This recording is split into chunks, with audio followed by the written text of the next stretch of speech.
자, 요한계시록 강의 17번째 시간, 요한계시록 4장 6절에서 11절까지의 말씀을 우리 함께 같이 읽겠습니다. 시작. 보좌 앞에 수정과 같은 유리바다가 있고 보좌 가운데와 보좌 주위에 네 생물이 있는데 앞뒤에 눈들이 가득하더라. 그 첫째 생물은 사자 같고 그 둘째 생물은 송아지 같고 그 셋째 생물은 얼굴이 사람 같고 그 넷째 생물은 날아가는 독수리 같은데 네 생물은 각각 6날개를 가졌고 그 안과 주위에는 눈들이 가득하더라. 그들이 밤낮 쉬지 않고 이르기를 거룩하다 거룩하다 거룩하다 주 하나님 곧 전능하신 이여 전에도 계셨고 이제도 계시고 장차 오실 이시라 하고 그 생물들이 보좌에 앉으사 세세토록 살아계시는 이에게 영광과 존귀와 감사를 돌릴 때에 24장로들이 보좌에 앉으신 이 앞에 엎드려 세세토록 살아계시는 이에게 경배하고 자기의 관을 보좌 앞에 드리며 이르되 우리 주 하나님이여 영광과 존귀와 권능을 받으시는 것이 합당하오니 주께서 만물을 지으신지라 만물이 주의 뜻대로 있었고 또 지으심을 받았나이다 하더라. 자, 오늘은 내 생물에 관한 말씀 두 번째 시간입니다. 제가 지난주에 내 생물에 대한 말씀을 나눴는데 오늘 내 생물에 대한 말씀을 한 번 더 나누면 요한계시록의 전체적인 이야기들을 대부분 이렇게 나누게 되는 겁니다. 그래서 오늘 설교까지가 매우 중요하다고 볼 수 있고요.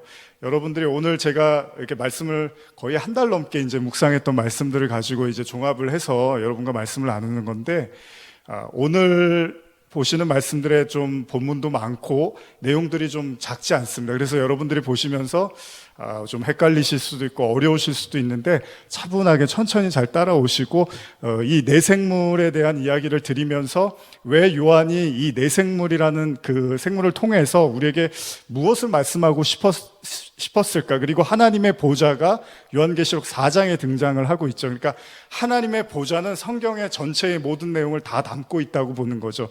왜냐하면 하나님의 임재가 전부니까. 그러니까 이 내생물을 통해서 여러분과 저도 오늘 그 하나님의 보좌의 진짜 의미들을 더 깊이 발견하는 시간이 되셨으면 좋겠습니다. 자, 우리는 지난 시간에 내생물에 관한 말씀을 나눴습니다. 지난주에는 내생물들, 즉 그룹들이라는 의미에서 말씀을 나눴는데 천사의 관점에서 말씀을 나눴습니다. 그러니까 그룹이 가장 먼저 등장했던 창세기의 말씀을 중심으로 해서 내생물에 대해서 말씀을 나눴는데요. 오늘도 계속해서 내생물에 대한 말씀을 한 번 더 나누고자 합니다. 계속되는 요한계시록 4장은 열린 하늘문을 통해서 하나님의 보좌를 보고 있는 요한의 이야기를 담고 있습니다. 오늘 본문에 등장하는 내생물 역시 보좌 가운데와 보좌 주위에 존재하고 있다고 기록되어 있습니다. 그리고 내생물에는 앞뒤로 눈들이 가득하다고 기록이 되어 있습니다. 7절에서 내생물의 얼굴을 묘사한 후에 8절에 다시 생물들에게 눈들이 가득하더라라고 이렇게 기록되어 있는데요. 여러분 6절과 7절 다시 보시면 보좌 앞에 수정과 같은 유리바다가 있고 보좌 가운데와 보좌 주위에 네 생물이 있는데 앞뒤에 눈들이 가득하더라. 그 첫째 생물은 이렇게 또 시작을 하죠. 근데 8절에 가면 네 생물은 각각 6날개를 가졌고 그 안과 주위에는 눈들이 가득하더라. 이렇게 기록이 되어 있습니다. 여기 보면은 눈들이 가득하다라고 이렇게 기록이 되어 있는데 이 눈에 대한 이야기를 좀 여러분과 나누면서 오늘 계시록 말씀을 열려고 하는데 마태복음 6장 22절과 23절에 보면 예수님이 눈에 대한 말씀을 하셨습니다. 여기 보면 눈은 몸의 등불이니 그러므로 내 눈이 성하면 온몸이 밝을 것이요 눈이 나쁘면 온몸이 어두울 것이니 그러므로 내게 있는 빛이 어두우면 그 어둠이 얼마나 더하겠느냐. 마태복음의 말씀에 눈에 대한 말씀을 하는데 예수님이 눈에 대해서 눈을 뭘로 묘사하고 계시냐면 몸의 등불이라고 묘사를 하고 있습니다. 그러니까 눈이라는 것을 빛에, 지금 여기 다시 한번 제가 읽어드리면 눈은 몸의 등불이니 이렇게 기록되어 있고요. 내 눈이 성하면 온몸이 밝을 것이요 눈이 나쁘면 온몸이 어두울 것이니 그러므로 내게 있는 빛이, 이렇게 이야기를 하죠. 그러니까 처음에는 눈으로 시작을 했는데 그 눈이 몸의 등불이라고 하고 있고 23절에는 내게 있는 빛이라고 표현을 하고 있습니다. 그러니까 눈은 빛이기도 하고 등불이기도 하다라고 지금 예수님이 묘사를 하고 있습니다. 그래서 그 눈이 성하다라는 것은 여기서 성하다라는 의미를 보면 순수하다, 정결하다라고 말을 하고 있는데 그 눈이 순수하고 정결하면 온몸이 밝을 것이고 눈이 나쁘다, 그러니까 눈이 병이 들어있거나 악하면 몸이 어둡다라는 말로 지금 눈을 설명하고 있습니다. 근데 눈의 의미가 정확하지가 않습니다. 그 다음의 내용에서 눈의 의미를 설명을 해주고 있는 거죠. 내게 있는 빛이 어두우면, 그러니까 그냥 눈만 가지고 등불만 가지고 얘기를 하면 모르겠는데 그 다음에 내게 있는 빛이 어두우면, 그러니까 눈은 뭐다? 빛을 이야기하고 있는 거죠. 그러면 이제 이야기가 좀 쉬워집니다. 왜냐하면 우리는 신약에서 주님이 세상의 빛이라고 말씀하시는 것을 잘 알고 있습니다. 요한복음 1장 1절에서 4절 보면 태초에 말씀이 계시니라. 이 말씀이 하나님과 함께 계셨으니 이 말씀은 곧 하나님이시니라. 그가 태초에 하나님과 함께 계셨고 만물이 그로 말미암아 지은 바 되었으니 지은 것이 하나도 그가 없이는 된 것이 없느니라. 그 안에 생명이 있었으니 이 생명은 사람들의 빛이다. 그러니까 빛을 지금 요한복음에서는 또 뭐라고 합니까? 그 안에 생명이 있었는데 이 생명은 사람들의 빛이다라고 이야기를 합니다. 그러니까 눈은 등불이고 등불은 사람의 빛을 이야기하는데 그 빛은 또 요한복음에서 생명이라고 말씀을 하고 계십니다. 자, 이제 그러면 이 말씀을 계시록을 통해서 확인을 해봅니다. 계시록 4장 5절에 보면 한 번 더 읽어볼까요? 계시록 4장 5절입니다. 시작. 보좌로부터 번개와 음성과 우레소리가 나고 보좌 앞에 켠 등불 7이 있으니 이는 하나님의 7 영이라. 지금 말씀에서도 보좌 앞에 켠 7 등불이 있으니 이는 하나님의 7 영이라고 말씀하고 있습니다. 그러니까 보좌 앞에 등불이 등장하는데 이건 또 영이래요. 그런데 하나님의 7 영은 뭐죠? 성령을 이야기하는 거죠. 마찬가지로 계시록 5장 6절에도 비슷한 내용인데 한번 찾아보실까요? 있으신 분들. 계시록 5장 6절입니다. 시작. 내가 또 보니 보좌와 네 생물과 장로들 사이에 한 어린 양이 서 있는데 일찍이 죽임을 당한 것 같더라. 그에게 7 뿔과 7 눈이 있으니 이 눈들은 온 땅에 보내심을 받은 하나님의 7 영이더라.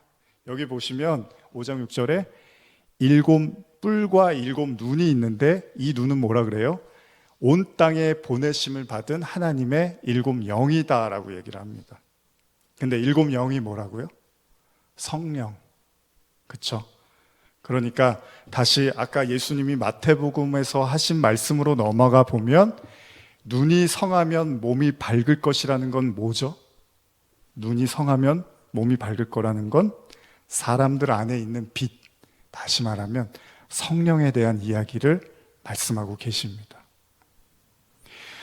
그런데 그 성령을 예수님이 또 뭐라고 말씀하시냐면 요한복음 6장 63절에 살리는 것은 영이니 육은 무익하니라. 내가 너희에게 이른 말은 영이요 생명이라. 그러면 지금 이제 뭐 막 이 얘기 저 얘기하니까 좀 혼란이 오실 수 있는데 눈, 등불, 빛, 그런데 7 영. 그런데 그 영은 또 예수님이 말씀. 다 똑같은 얘기네요. 눈, 등불, 빛, 생명, 성령, 말씀. 지금 다 하나를 얘기하고 있는 겁니다. 하나님의 말씀, 하나님의 영. 말씀, 영. 이렇게 생각하시면 되는 거죠. 그러니까 눈이 성하다라는 건 뭡니까? 저와 여러분들 안에 있는 빛. 그것을 요한복음에서 생명이라고 하고 계시록에서는 7 등불, 7 눈, 하나님의 7 영에 대한 성령을 이야기하고 있는 거죠. 그런데 예수님께서 그 영은 또 하나님의 말씀이라고도 이야기를 합니다. 결국 모든 이야기를 종합해 보면 하나님의 빛을 성령으로 올바르게 가지고 있는 자들은 주님의 말씀을 올바르게 깨닫고 믿고 있을 것이지만 주님의 성령을 올바르게 생명으로 가지고 있지 못한 자는 하나님의 말씀을 잘못 이해하여 당시 유대인들이 그랬던 것처럼 주님을 대적하고 말씀을 자신의 유익을 위해서 사용할 거라는 거죠.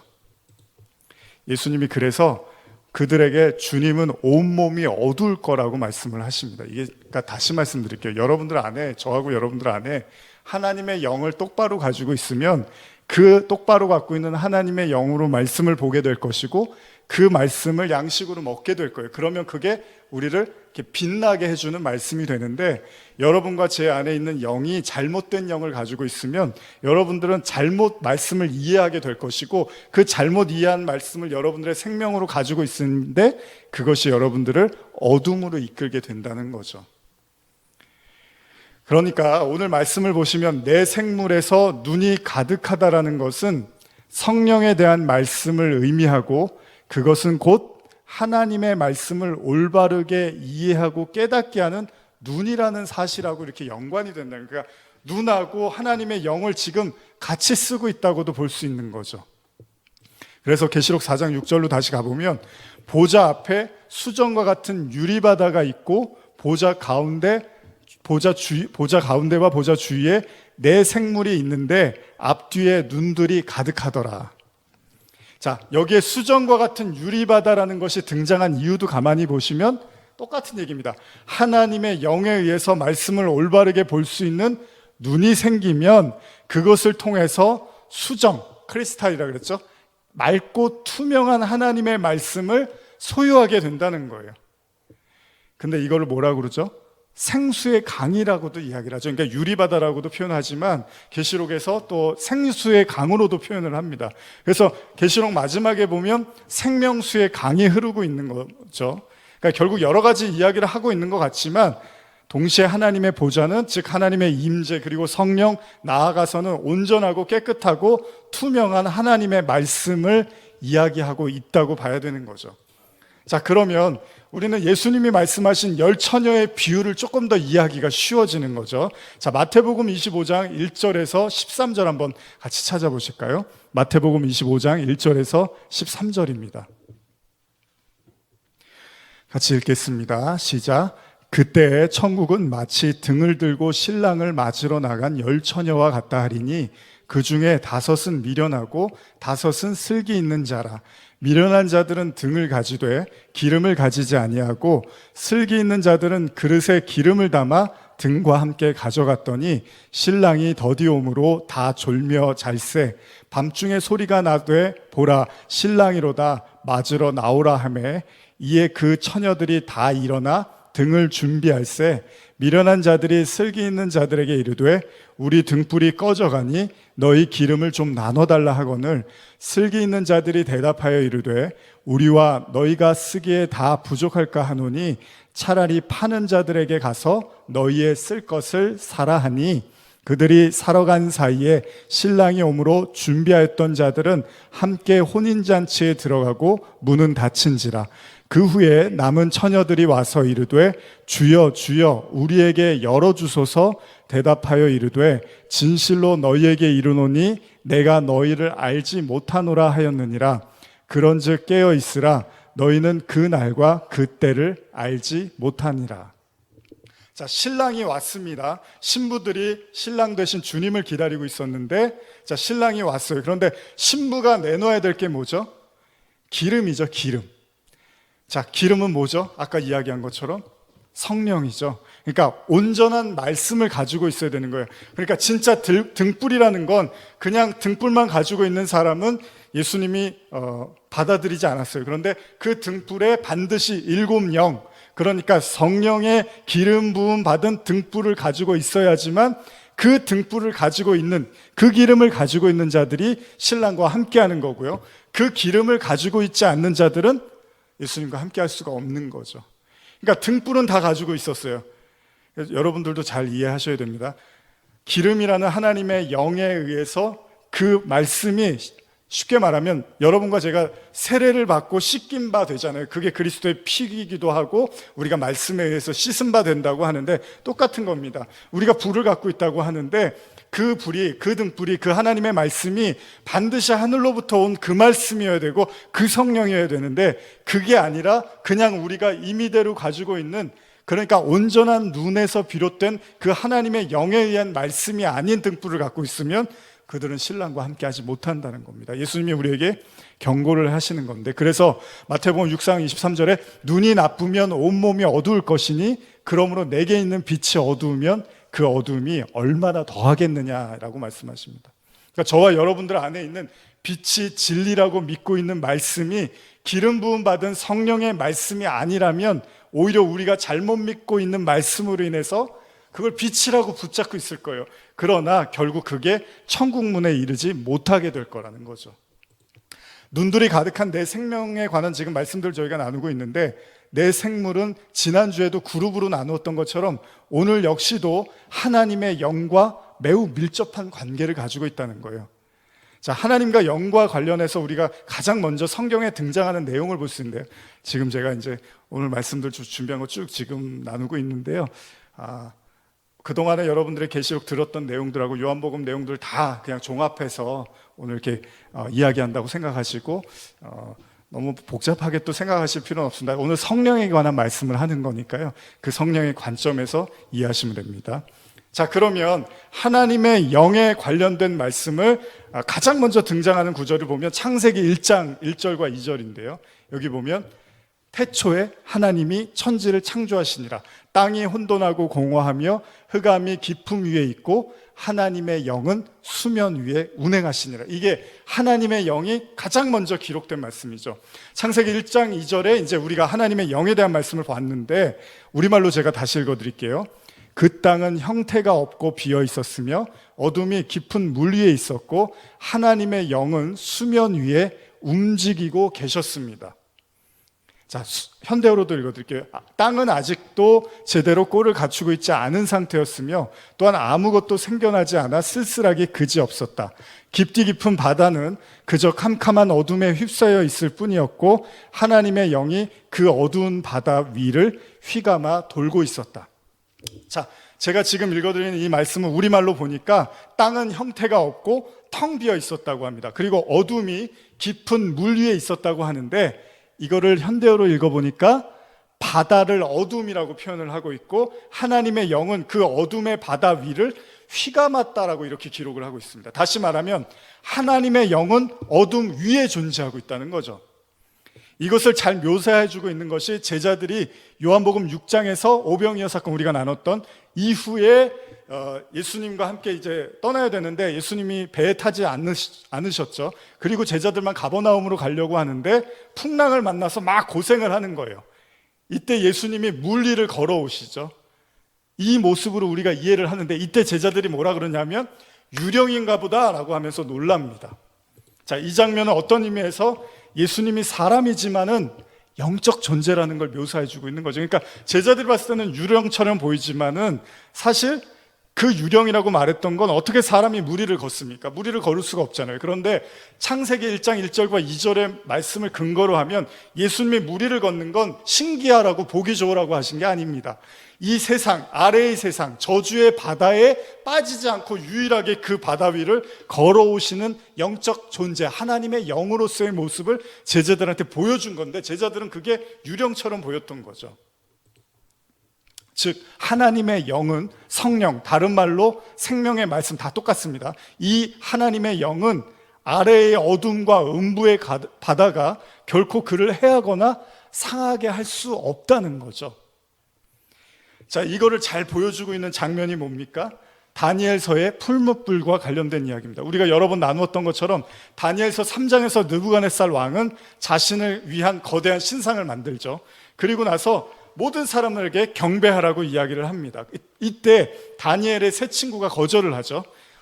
그리고 왕이 화가 나고 그들에게 엄포를 놓습니다. 다니엘서 3장 19절인데요. 제가 읽어드릴게요.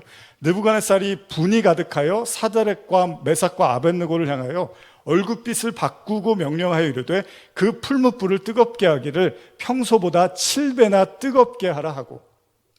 자, 왕이 화가 났습니다. 자신의 신상에 절하지 않는 다니엘의 세 친구를 보고 너무나 화가 났습니다. 그리고 그 세 친구를 풀무불에 들어가게 하죠. 이때 느부갓네살 왕이 아주 기이한 장면을 보게 됩니다. 다니엘서 3장 24절 이하인데요. 제가 읽어드릴게요. 그때 느부갓네살 왕이 놀라 급히 일어나서 모사들에게 물어 이르되 우리가 결박하여 불 가운데 던진 자는 세 사람이 아니었느냐 하니 그들이 왕에게 대답하여 이르되 왕이여 올소이다 하더라. 왕이 또 말하여 이르되 내가 보니 결박되지 아니한 네 사람이 불 가운데로 다니는데 상하지도 아니하였고 그 넷째 모양은 신들의 아들과 같도다 하고 느부갓네살이 맹렬히 타는 풀무불 아귀에 가까이 가서 불러 이르되 지극히 높으신 하나님의 종 사드락 메삭 아벳느고야 나와서 이리로 오라 하매 사드락과 메삭과 아벳느고가 불 가운데서 나온지라. 자, 왕이 매우 기이한 광경을 보게 됩니다. 그리고 거기에 놀라서 다니엘의 세 친구를 풀무불에서 끌어내옵니다. 자, 분명히 세 사람이 불에 들어갔는데 네 번째 사람이 나타납니다. 그리고 그 성경은 뭐라고 묘사하냐면 그 넷째의 모양을 신들의 아들과 같다라고 기록을 하고 있습니다. 자, 오늘 우리가 뭘 나누고 있죠? 내 생물에 대한 이야기를 하고 있죠. 그런데 다니엘서에서 하나님의 아들을 네 번째 사람으로 묘사를 하고 있습니다. 다니엘서에서 기록된 넷째 모양 역시 신들의 아들이라고 말을 하고 있는데 중요한 사실은 뭔지 아십니까?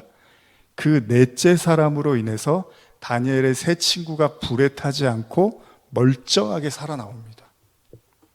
그래서 사람들이 놀래죠. 다니엘서 3장 27절 총독과 지시와 행정관과 왕의 모사들이 모여 이 사람들을 본즉 불이 능히 그들의 몸을 해하지 못하였고 머리털도 그을리지 아니하였고 겉옷빛도 변하지 아니하였고 불탄 냄새도 없더라.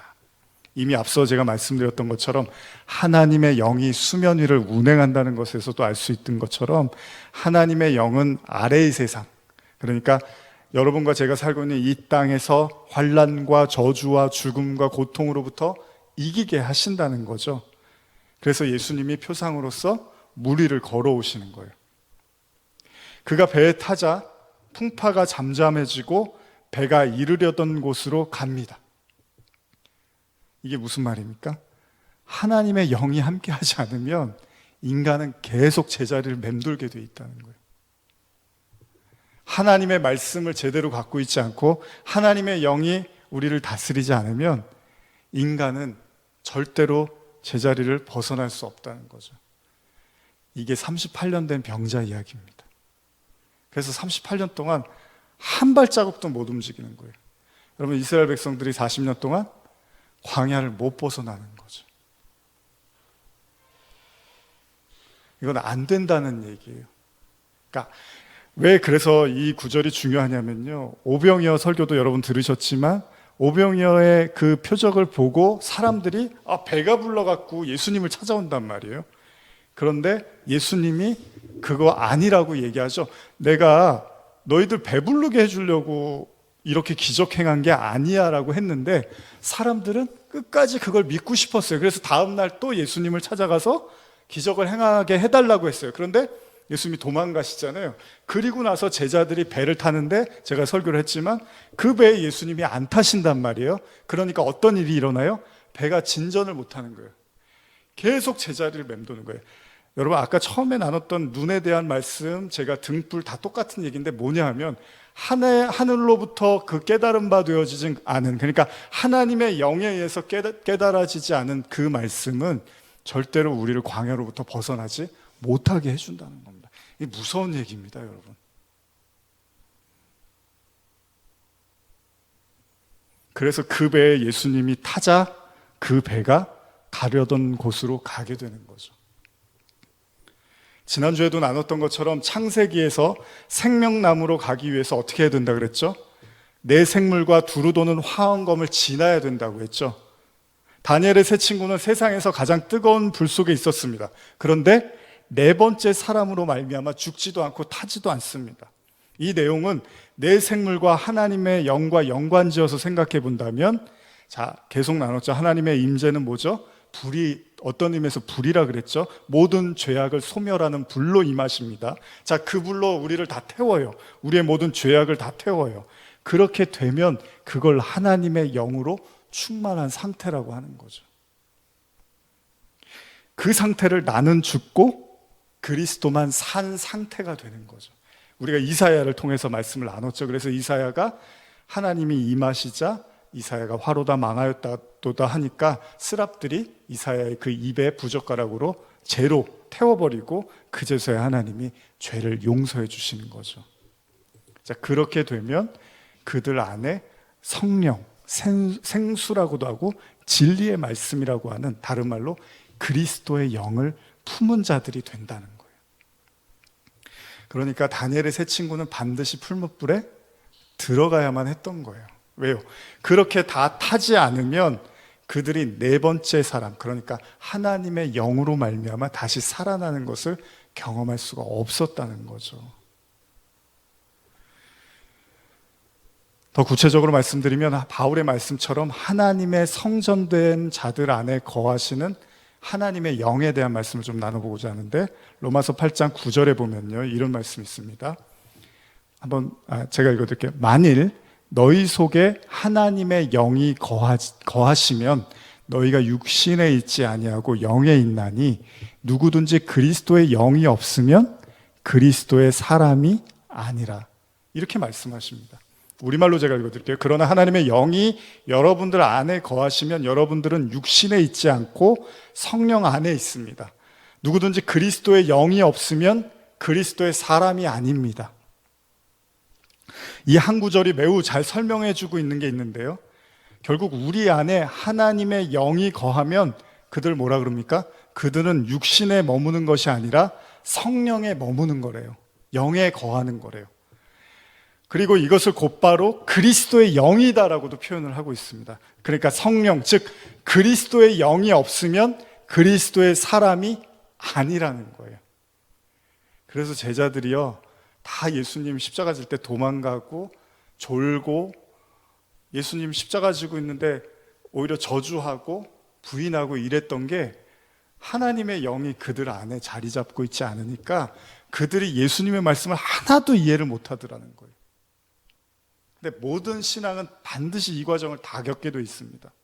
단 하나도 이해를 못 하는 거예요, 예수님의 말씀. 근데 예수님이 오히려, 그래, 너희가 한시라도 깨어있을 수 없느냐 그러지만 나중에는 자라, 그냥 그러시잖아요. 네 번째 생물을 본 요한이 본 하늘의 그 성전, 그리고 보좌 주위에 있었던 어떤 영적 존재, 그러니까 우리가 네 생물을 어떤 영적인 존재, 천사라고만 이해를 할 수도 있겠지만, 그것을 오늘날을 사는, 그리고 지금까지 역사 속에서 살아왔던 성도들에게 적용한다면 바울의 이야기처럼 우리 안에 성령이 거하시면, 바울이 뭐라 그러죠? 우리 안에 성령이 거하면 우리를 거룩한 성전이라고 이야기를 하죠.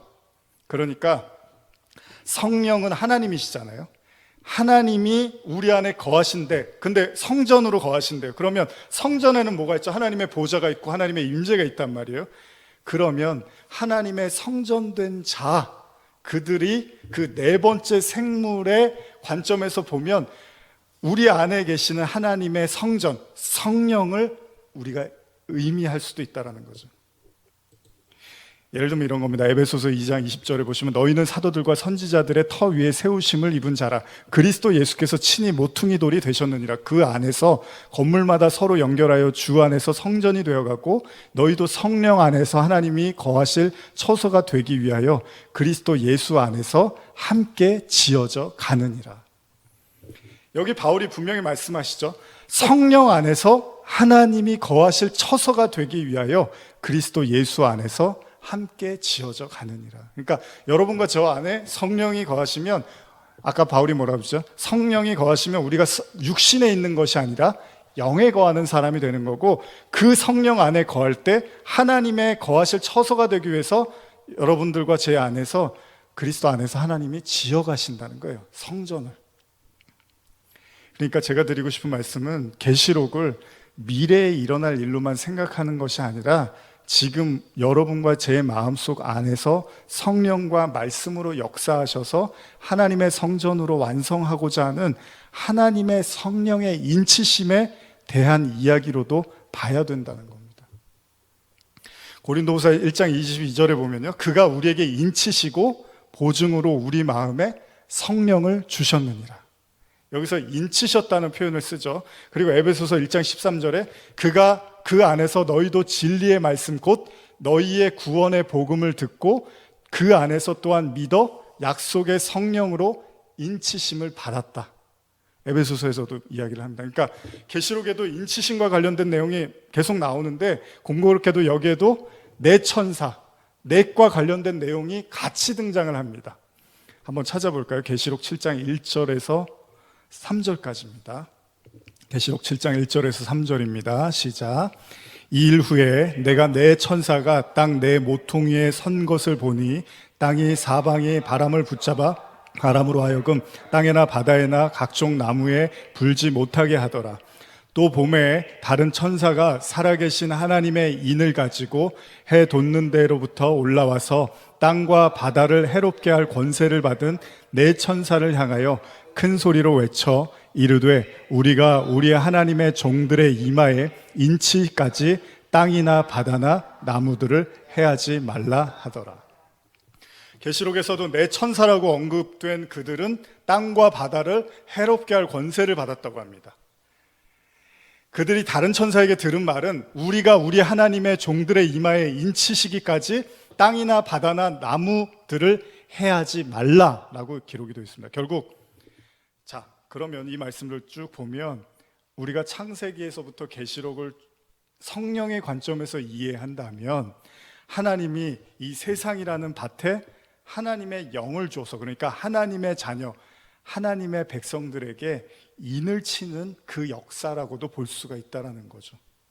하나님께서 택하신 언약의 백성들에게 이 세상을 통해서 결국은 하나님의 성령이라는 인을 치시고 하나님의 자녀를 삼으시는 과정을 바로 세상의 역사로 이해할 수 있다는 겁니다. 다시 말하면 인간에게 있어서 하나님의 성령이 얼마나 중요한지를 우리는 내생물을 통해서 볼 수 있다는 거죠. 여러분, 그래서 예수님이요, 공생에 제일 먼저 시작하자마자 뭐 하시죠? 세례를 받으시죠. 그런데 그때 하나님의 성령이 임하시죠. 그리고 나서 마귀와 싸우시죠. 똑같은 겁니다. 인간 스스로는 마귀를 대적할 어떤 힘도 가지고 있지 않습니다. 예수님이 우리에게 자녀된 우리도 마땅히 이 세상을 살아나가면서 하나님의 영의 임재를 경험하고 그 성령을 통해서 이 세상이라는 어둠과 싸워서 승리할 수 있는 하나님의 영에 대한 말씀을 담고 있었던 거죠.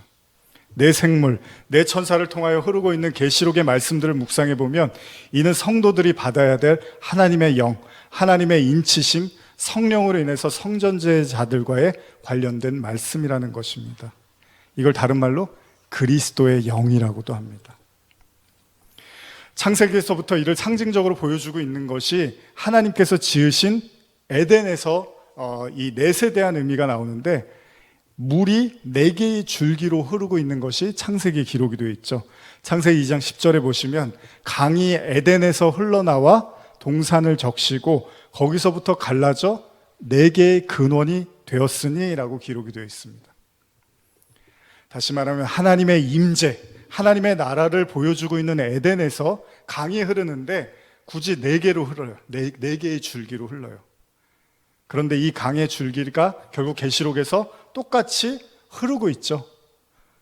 계시록의 마지막에 성전에서도 이 강이 흐르는데 계시록 22장 1절에서 2절 보면 또 그가 수정같이 맑은 생명수의 강을 내게 보이니 하나님과 및 어린 양의 보좌로부터 나와서 길 가운데로 흐르더라. 강 좌우에 생명나무가 있어 12가지 열매를 맺되 달마다 그 열매를 맺고 그 나무 잎사귀들은 만국을 치료하기 위하여 있더라. 그러니까 에덴에서 흐르고 있던 그 4줄기의 그 강이 계시록에 갔더니 그대로 흐르고 있더라는 거예요. 하나님의 임재, 하나님의 나라, 하나님의 보좌로부터 강이 흐르고 있습니다. 예수님이 자신에게 뭐라 그러죠? 내 안에 생수가 있다. 그리고 나를 믿는 자에게는 그들에게도 생수의 강이 흐를 거야 라고 말씀을 하고 계시죠. 다 성령에 관한 말씀을 하고 계시는 거죠. 그러니까 내 생물도 그냥 뭐 천사, 그냥 선사겠지, 뭐 이렇게만 이해할 수도 있지만 결국 성령과 하나님의 영과 관련된 내용을 담고 있다는 거죠. 계시록 5장 6절에 보면 내가 또 보니 보좌와 내 생물과 장로들 사이에 한 어린 양이 서 있는데 일찍이 죽임을 당한 것 같더라. 그에게 7뿔과 7눈이 있으니 이 눈들은 온 땅에 보내심을 받은 하나님의 7영이더라. 자, 계시록에 하나님의 보좌를 물리적으로 묘사한 거라고도 이해할 수 있습니다. 그러나 결국 하나님의 성령, 즉 그리스도의 영의 관점에서 여러분과 제가 볼 수 있어야 된다는 거죠. 그게 보좌, 내생물, 장로들, 그리고 어린 양, 7뿔, 7눈, 이 모든 것들이 온 땅에 보내심 받은 7영, 하나님의 성령을 이야기하는 거죠. 그러니까 어린 양의 죽음을 통해서 우리가 받게 되는 성령, 그리고 그 그리스도의 영과 관련된 말씀으로 우리가 이해할 수 있는 겁니다. 그래서 오늘 넷과 관련된 말씀을 많이 다루고 있는데요, 마지막으로 계시록의 성전의 모습을 살펴보고자 합니다. 요한계시록 21장 9절에서 17절 한번 같이 읽어보실까요? 요한계시록 21장 9절에서 17절입니다. 요한계시록 21장 9절에서 17절입니다. 시작. 7 대접을 가지고 마지막에 7 재앙을 담은 7 천사 중 하나가 나와서 내게 말하여 이리로 오라. 내가 신부 곧 어린 양의 아내를 내게 보이리라 하고 성령으로 나를 데리고 크고 높은 산으로 올라가 하나님께로부터 하늘에서 내려오는 거룩한 성 예루살렘을 보이니 하나님의 영광이 있어 그 성의 빛이 지극히 귀한 보석 같고 벽옥과 수정같이 맑더라. 크고 높은 성곽이 있고 12문이 있는데 문에 12천사가 있고 그 문들 위에 이름을 썼으니 이스라엘 자손 12지파의 이름들이라. 동쪽의 세 문, 북쪽의 세 문, 남쪽의 세 문, 서쪽의 세 문이니 그 성의 성곽에는 12기초석이 있고 그 위에는 어린 양의 12사도의 12 이름이 있더라. 내게 말하는 자가 그 성과 문들과 성곽을 측량하려고 금 갈대 자를 가졌더라. 그 성은 네모가 반듯하여 길이와 너비가 같은지라. 그 갈대자로 그 성을 측량하니 12,000 스타디언이요 길이와 넓이와 높이가 같더라. 그 성곽을 측량함에 144 규빗이니 사람의 측량 곧 천사의 측량이라. 자, 요한은 마침내 성령으로 인해서 크고 높은 산에 올라가서 하늘로부터 내려오는 거룩한 성 새 예루살렘을 보게 됩니다. 거기에는 보석과 같은 빛이 있고 12문이 존재하고 있습니다. 그리고 그 문에는 이스라엘의 12지파의 이름이 있고 성의 성곽에는 12기초석이 있다고 합니다. 거기에는 12사도의 이름이 있는데, 그리고 그 성에 대한 묘사를 하고 있는데, 그 성은 뭐라고 하죠? 사각형, 네모 반듯한 정육면체라고 묘사를 하고 있습니다. 우리말로 제가 한 번 더 읽어드릴게요. 계시록 21장 16절입니다. 도성은 네모 반듯의 가로와 세로의 길이가 똑같았습니다. 그는 도성을 갈대로 측량했는데 가로 세로 높이가 똑같이 12,000 스타디온이었습니다. 현대로도 한번 읽어드릴게요. 그 천사가 성을 재어보니 사방 길이와 높이가 똑같은 입방체라는 것을 알게 되었습니다. 그 길이는 각각 2,400km나 되었습니다. 여러분, 계속 여기 반복되는 게 12, 12, 12가 반복되고 있죠. 그리고 그 성곽을 치수합니다. 17절도 제가 우리말로 읽어드리면 그 성곽을 측량, 그러니까 성벽입니다. 성곽은 성벽을 측량함에 144 규빗이니 사람의 측량 곧 천사의 측량이더라. 여기 144가 또 등장을 하죠. 근데 이를 사람의 측량이라도 하고 또 천사의 측량이라고도 이렇게 이야기를 합니다. 여러분, 144 하면 여러분과 제가 쉽게 떠오르는 내용인데 그게 뭐죠? 바로 14만 4천에 대한 이야기죠. 저희가 아까 인치심과 관련된 말씀을 나누었는데요, 아까 제가 7장 3절까지 저희가 읽었는데 계시록 7장 3절, 4절 제가 한 번 더 읽어드릴게요. 이르되 우리가 하나님의 종들의 이마에 인치기까지 땅이나 바다나 나무들을 해하지 말라 하더라. 내가 인침받은 자의 수를 들으니 이스라엘 자손의 각 지파 중에서 인침을 받은 자들이 14만 4천이니. 여기서 14만 4천이라는 숫자가 등장을 합니다. 이 수는 계시록 21장, 아까 저하고 여러분들이 읽으신 성곽의 성벽을 이야기하죠. 이 성곽의 측량을 했더니 144가 나왔대요. 그런데 이 144에 대한 수치 곱하기 하늘의 수인 1000을 곱해버리면 여기에 14만 4천이 나오게 되는 거죠. 그러면 오늘 우리가 이 말씀을 이렇게도 적용할 수 있다는 거예요. 결국 하나님께서 역사를 통해서 하나님의 백성에게 성령으로 인을 치십니다. 그리고 아까 요한계시록의 마지막에서는 땅과 바다를 해하지 말아라, 하나님의 인치심이 끝날기까지는 이 땅과 바다를 그대로 둬라, 이렇게 이야기를 하잖아요. 그러니까 이 세상은 하나님이 인치시는 그 일이 끝나지 않는 한은 이 세상은 망하지 않을 거라는 거죠.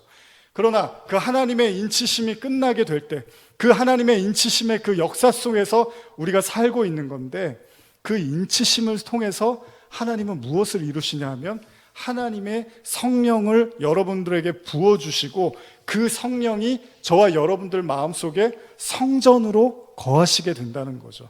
다시 제가 말씀드리고 싶은 건, 지금 계시록 21장에 나중에 죽고 나서 천국 가서 화려한 어떤 예루살렘 성전을 묘사하는 거구나 라고도 이해할 수 있지만, 성경은 항상 지금 이 순간에 나에게 하시는 말씀도 항상 우리는 생각을 해야 되는 거예요. 그러면 이미 바울이 다 얘기했습니다.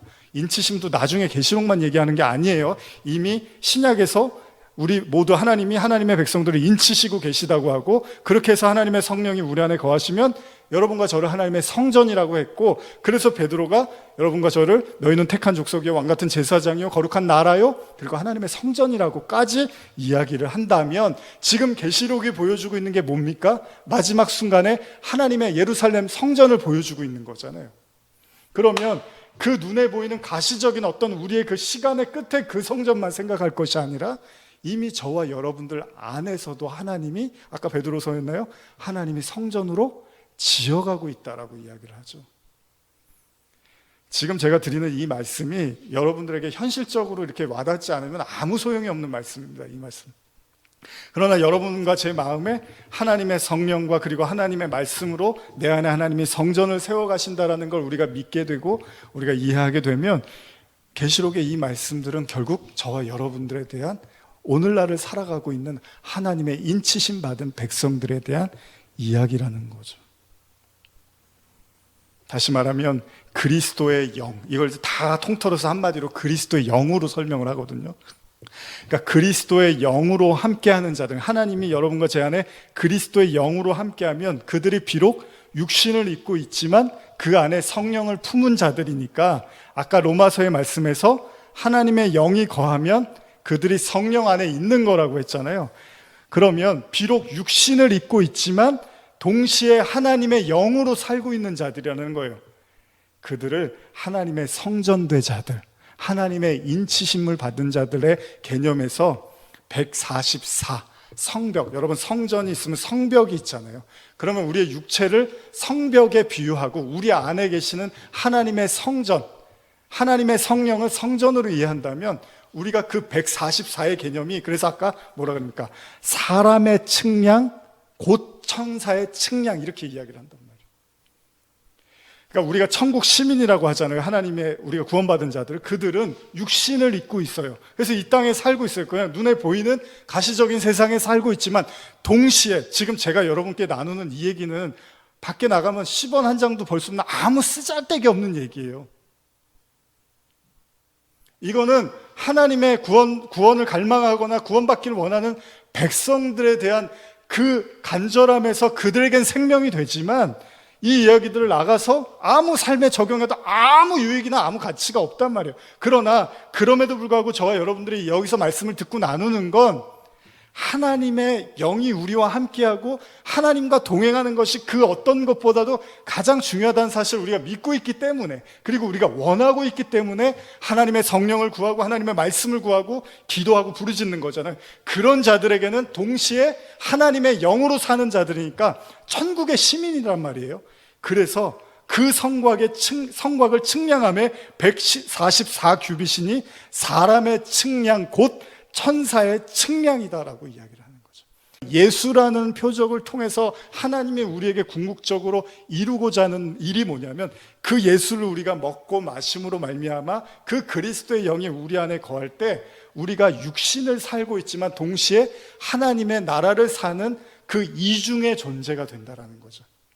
그래서 여기서 사람의 측량 곧 천사의 측량이라고 이야기를 한다는 것은 육적인 존재이지만 그럼에도 불구하고 또 영적인 존재로서 그들을 144규빗으로 성벽을 묘사하는 것으로도 볼 수 있다는 거죠. 여러분, 12 곱하기 12가 이제 계속 12에 대한 말씀이 아까 나왔잖아요. 12 곱하기 12가 이스라엘 지파와 예수의 제자인 땅의 12, 그러니까 이스라엘의 12지파 그리고 예수님의 제자 12를 이야기하는데, 이게 뭡니까? 아들에 관한 수고 동시에 이스라엘 백성에 대한, 하나님 나라 백성에 대한 수치란 말이에요. 그러니까 12 곱하기 12가 144고 여기다가 하늘의 수인 1000을 곱하니까 14만 4천이 나오는 거예요. 그러니까 계속 그 이야기가 뭡니까? 14만 4천 명만 있다는 게 아니라 하나님의 자녀된 자를 수치로 환산해서 성전으로 묘사하고 있더라는 거예요. 그리고 그것을 보니까 네모드라는 거예요. 사각형, 정육면체의 모양을 하고 있더라는 거예요. 이 얘기는 다 뭐냐 하면 하나님의 성전된 자들에 대한 이야기를 내포하고 있다고 볼 수 있는 거죠. 여러분, 예수님이 자기 자신을 성전에 대해서 묘사하신 적이 있나요? 있죠. 요한복음 2장 19절 이하, 제가 많이 하는 내용인데, 예수께서 대답하여 이르시되 너희가 이 성전을 헐라 내가 사흘 동안에 일으키리라. 예수님이 이 말씀을 하십니다. 예루살렘 성전을 보고, 그런데 유대인들이 이 성전은 46년 동안의 지었건을 내가 3일 동안에 일으키겠느냐라고 이야기를 해요. 그러자 예수님이 뭐랍니까? 예수는 성전된 자기 육체를 가리켜 말씀하신 것이라. 그러니까 예수님이 자기를 성전이라고 말씀하셨어요. 그러면 그 예수님이 깨지고 죽으시고 우리 안에 성령으로 임하면 우리도 성전된 자가 되는 거죠. 그걸 내수로 설명하고 있는 거죠, 계시록에서. 그래서 2장 22절에 보면 죽은 자 가운데서 살아나신 후에야 이 얘기가 나와야 되는 거예요. 왜요? 예수 제자들은 절대 이 얘기를 못 알아들었어요. 왜 멀쩡한 성전을 무너뜨린다 그래? 그런데 나중에 알았어요. 예수님은 눈에 보이는 성전을 얘기한 게 아니라 자신이 성전으로 오셨는데, 이 자신이 성전된 자기를 깨고 우리 안에 휘장을 찢어서 그 지성소를 우리 안에 삼으시려고 했으니까, 하나님의 임재를 우리 안에 들어가게 하시기 위해서 예수가 피 흘리고 죽었구나라는 것을 알고 나서야 이 말씀 하신 것을 기억하고 성경과 예수께서 하신 말씀을 믿었더라, 이렇게 기록이 되어 있는 거죠. 그러니까 예수님은 자신의 육체를 성전이라고 말씀하셨던 거죠. 그리고 그 육체를 허시고 십자가에 못 박하심으로써 우리에게 진리의 생수, 즉 성령으로 임하심을 통해서 우리 안에 성전을 세우고자 하신 것입니다. 그러니까 성도들은 그리스도의 보혈로 말미암아 그 마음속에 하나님의 성전을 품게 된 자고, 그러한 자들이 바로 하나님의 인치신 자라고 말하고 있다는 겁니다. 성도는 그들의 삶 전체를 통틀어서 구약에 제시됐던 눈에 보이는 성전을 통해서, 그러나 그 의미를 깨닫지 못한 채 열심히 제사만 드렸어요. 그러나 죄인된 우리에게 그렇게밖에 할 수 없었어요, 우리는. 그런데 어린 양의 십자가의 피는, 여러분, 이스라엘 백성들이 유월하잖아요. 어떻게 애굽에서 나오죠? 어린 양이 피를 흘리고 그때 애굽에서 나오게 되죠. 그 피가 요한 1서에서 피는 물이고 물은 성령이라고 한단 말이죠. 그리고 그건 하나다라고 이야기를 해요, 요한이. 그러니까 그 피, 그 성령이 여러분과 저희 안에 들어감으로써 드디어 우리의 죄악된 우리 자아가 하나님의 말씀에 의해서 불로 지져지게 되고, 그때 비로소 하나님이 우리 마음속에 새로운 성전을 세우신다는 겁니다. 우리 이 구절 한번 찾아볼까요? 고린도전서 3장 10절에서 16절입니다. 고린도전서 3장 10절에서 16절입니다. 같이 한번 읽어보겠습니다. 지금까지 나오는 오늘 내용이 좀 딱딱하실 수도 있고 지루하실 수도 있는데요. 나중에 한번 시간 되실 때 다시 들어보시면 의미 있는 설교라고 또 생각하실 수도 있을 겁니다. 고린도전서 3장 10절에서 16절, 오늘 들으신 말씀을 다 종합해서 한번 생각하시면서 읽어보시겠습니다. 시작. 내게 주신 하나님의 은혜를 따라 내가 지혜로운 건축자와 같이 터를 닦아두매 다른 이가 그 위에 세우나 그러나 각각 어떻게 그 위에 세울까를 조심할지니라. 이 닦아둔 것 외에 능히 다른 터를 닦아둘 자가 없으니 이 터는 곧 예수 그리스도라. 만일 누구든지 금이나 은이나 보석이나 나무나 풀이나 짚으로 이 터 위에 세우면 각 사람의 공적이 나타날 터인데 그날이 공적을 밝히리니 이는 불로 나타내고 그 불이 각 사람의 공적이 어떠한 것을 시험할 것임이라. 누구든지 그 위에 세운 공적이 그대로 있으면 상을 받고 누구든지 그 공적이 불타면 해를 받으리니 그러나 자신은 구원을 받되 불 가운데서 받은 것 같으니라. 너희는 너희가 하나님의 성전인 것과 하나님의 성령이 너희 안에 계시는 것을 알지 못하느냐. 아주 참 잘 썼어요, 바울이. 우리는 하나님의 성령으로 말미암아 우리 안에 있는 모든 죄악을 다 태움받게 됩니다. 그래서 15절에 누구든지 그 공적이 불타면 해를 받으리니 그러나 자신을 구원을 받되 불 가운데서 받은 것 같다라고 말씀을 하는 게, 공적을 안 태워지는 사람도 있다라는 얘기가 아니라요, 모든 사람들이 하나님의 임재 속에서 성령의 임재를 통해서 우리의 모든 건 다 태워지게 돼 있다는 거예요. 인간적인 모든 요소들은 다 태워지게 되는데 그럼에도 불구하고 하나님은 불 가운데서 우리를 살려내시겠다는 거죠. 그렇게 된 자들이 하나님의 성전, 하나님의 성령이 함께하는 자라는 겁니다. 오늘 계시록은 지금 이 순간 우리에게 말씀하고 계시는 내용도 있다는 겁니다. 어떤 사람들은 너무 성령만 강조하면 안 된다, 말씀과 조화를 이루어야 된다, 이런 얘기를 하는 사람이 있잖아요. 그런데 제가 지금 드리고 싶은 말씀은 진짜 성령을 통해야지만 진짜 하나님의 말씀을 이해할 수 있게 된다는 겁니다. 그리고 그것을 우리가 양식으로, 생명으로 갖게 된다는 거죠. 그러니까 하나님의 영을 떼놓고서 신약을 말할 수가 없는 거예요. 그래서 예수님도 시작할 때 성령을 받으셨고, 예수님이요, 여러분, 예수님이 제자들을 3년 동안 데리고 다니고 가르치시고 했지만 제자들이 그걸 못 받아들였잖아요. 근데 마지막 순간에 제자들이 뭘 하죠? 회개를 합니다. 사실은 저의 설교는 회개를 하라는 얘기를 계속 하는 거예요. 저는 회개하라, 천국에 가까웠다라는 얘기를 이렇게도 하고 저렇게도 하고 이렇게도 하는 거죠. 제자들이 예수님을 통해서 결국 깨닫게 된 것은 자신의 모습이었고 자신의 죄였죠. 그들이 회개를 합니다. 예수님이 십자가에서 죽으시고, 그리고 나서야 비로소 그들이 부활하신 주님을 만나게 되고 그들이 승천하시는 주님을 목격하게 되는 거죠. 그때 하나님의 성령이 그들에게 임합니다. 결국 성령은 회개를 전제로 하고 있다는 거죠. 회개가 없이 하나님의 성령이 결국 우리 안에, 그 회개를 통해서 하나님의 성령을 우리가 모시게 되는 거죠.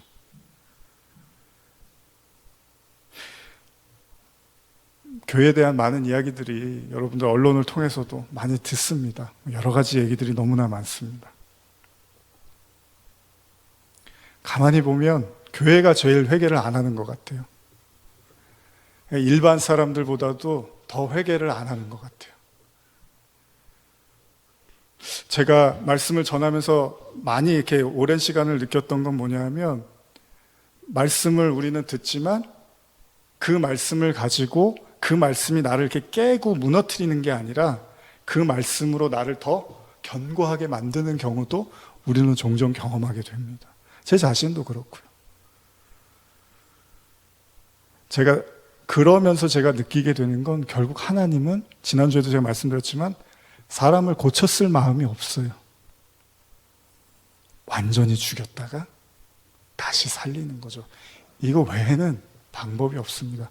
제가 다음번에도 이제 계시록을 나누면서 결국은 적그리스도, 거짓 선지자, 거짓말하는 자들의 공통점은 뭐냐 하면 그리스도의 십자가, 그러니까 완전한 죽음을 이야기하지 않는다는 거예요. 어느 순간에서 멈춰버리는 거죠. 그리고 거기서 적당히 타협해버리고 거기에 기반해서 하나님의 말씀을 전하기 시작하는 거죠. 그래서 우리가 지난 주일에 예레미야를 통해서 하냐냐라는 선지자를 나눴잖아요. 이스라엘 백성들이 하나님께서는 70년 만에 회복될 거라고 말하는데 거짓 선지자가 2년 만에 회복될 거라고 이야기를 하죠. 예레미야가 말합니다. 하나님과 교통하지 않은 상태의 그 말은 그대로 하나님이 죽임으로 나타낼 거야 라고 이야기를 하자 하냐냐가 그 해에 죽게 됩니다. 결국 예레미야는 하나님과 교통하고 있었던 것이고 그 예레미야는 70을 이야기해요. 자, 여러분, 그럼 예레미야가 기도했더니 70년 하나님이 70년이라는 음성을 주셨을까요? 하냐냐는 막 혼자 기도하다가 자기 망상에 사로잡혀서 2년이라고 말했고 여러 가지로 이해할 수 있지만 70이라는 의미는 뭐냐면요, 창세기부터 계시록까지, 계시록에는 뭐가 나오죠? 7재앙 나오죠. 우리가 계속 나눴죠. 7재앙이 끝나기 전까지는 성전에 들어갈 수 없다라고 얘기를 했죠. 이게 다 같은 얘기인데 뭐냐면 계시록이 어떻게 시작하죠? 7교회에 대한 회개로 시작을 하죠. 똑같은 얘기입니다. 회개를 하나님이 7번 말씀하세요. 그러니까 7이라는 완전수의 회개에 미치지 못하면 하나님이 그 임재 속에 거하지 않겠다라는 거잖아요. 그래서 예레미야는 70년을 분명히 얘기하는 거예요. 그러니까 하나님의 기준을 분명히 얘기하는 거예요. 하나님의 기준선은 70이라는 거예요. 근데 인간의 기준선은 2년인 거예요. 2년이면 얼마나 좋습니까? 금방 지나가니까. 근데 그걸 말씀이라고 하지 않는 거예요, 성경은.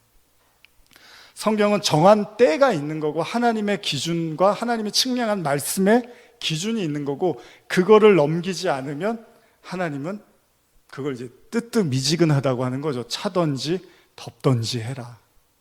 그러니까 결국 하나님은 완전한 그 때까지 반드시 채우시고 나서야 비로소 그를 회복시키겠다고 하는 거예요. 그래서 요한계시록은 사실은 요한계시록 3장에서 다 끝나는 게 7번 회개하라는 이야기 안에 요한계시록 전체의 내용이 다 들어가 있습니다. 거기 보좌에 대한 이야기도 있고 거기 뭐 면류관에 대한 얘기도 있고 흰 돌에 대한 이야기도 있고 다 있습니다. 결국 뭡니까? 온전한 회개를 통해서만이 하나님이 우리에게 영광을 넘겨주시겠다는 거죠.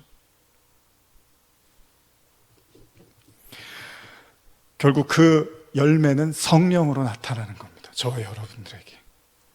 계시록 22장 17절에서 21절 이제 읽고 마치겠습니다. 마지막 순간에도 계시록은 성령에 대한 말씀으로 마무리를 하고 있습니다. 같이 읽겠습니다. 시작. 성령과 신부가 말씀하시기를 오라 하시는도다. 듣는 자도 오라 할 것이요 목마른 자도 올 것이요 또 원하는 자는 값없이 생명수를 받으리라 하시더라. 내가 이 두루마리의 예언의 말씀을 듣는 모든 사람에게 증언하노니 만일 누구든지 이것들 외에 더하면 하나님이 이 두루마리에 기록된 재앙들을 그에게 더하실 것이요 만일 누구든지 이 두루마리의 예언의 말씀에서 제하여 버리면 하나님이 이 두루마리에 기록된 생명나무와 및 거룩한 성에 참여함을 제하여 버리시리라. 이것들을 증언하신 이가 이르시되 내가 진실로 속히 오리라 하시거든. 아멘. 주 예수여 오시옵소서. 주 예수의 은혜가 모든 자들에게 있을지어다. 아멘. 여기도 보십시오. 성령과 신부가 생명수를 받으라고 하죠. 생명수는 뭐죠? 성령입니다. 성령을 받으라고 이야기를 합니다. 그러면서 말씀에 대한 이야기를 하는데 만일 누구든지 예언의 말씀에서 제하여 버리면 하나님이 이 두루마리에 기록된 생명나무와 및 거룩한 성에 참여함을 제하여 버리시리라 라고 이야기를 하죠. 그러니까 말씀에 대한 이야기로 마치는데 뭐냐면 이 말씀보다 더한 이야기를 한다거나 이 말씀보다 덜한 이야기, 그러니까 더하거나 빼거나 가감을 하면 하나님이 구원을 하지 않겠다는 얘기를 하는 거잖아요. 그러면 결국 뭡니까? 성령과 말씀은 하나일 수밖에 없다는 거예요. 그러니까 올바른 하나님의 영으로 말미암아 깨닫게 된 그 말씀이 비로소 생명나무를 가게 하는 말씀이라는 거죠. 그러니까 무슨 뭐 성령 사역이 따로, 무슨 병 고치고 귀신 쫓아내고 그런 얘기를 하는 게 아니라 지금 성경이 오직 성령을 통해 예수님이 유대인들에게 말씀이 이런 거라고 정확하게 가르쳐 주셨던 것처럼 성령을 통해서 저와 여러분들 안에 맑고 투명하고 깨끗한 그 말씀을 소유해야지만 그들이 생명나무와 거룩한 성에 참여하게 된다는 겁니다.